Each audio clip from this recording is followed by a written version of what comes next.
Hey everybody, this is a real quick video in case you have JBL Under Armour Project Rock X TWS wireless Bluetooth sports earbuds and you need to do a hard reset to the factory default settings. You're going to want to do this reset for one of two reasons. The first one is troubleshooting in case these earbuds are not working for any reason, like they're not connecting to your phone, or they're not syncing or not pairing with Bluetooth, or the left earbud is not working or the right earbud is not working. A factory reset will fix a lot of these issues. If it doesn't and you want to get a new set of earbuds, you can check out the link in the description for a good set of earbuds at a great price.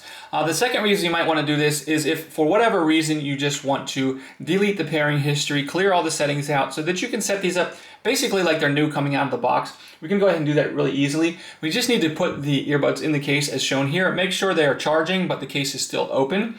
And we're just going to then come and press and hold the right earbud button for more than 5 seconds. After those 5 seconds are up, you should see the light blink. It will reset into its factory default settings. You can release the button and go ahead and set them up as a brand new set of earbuds.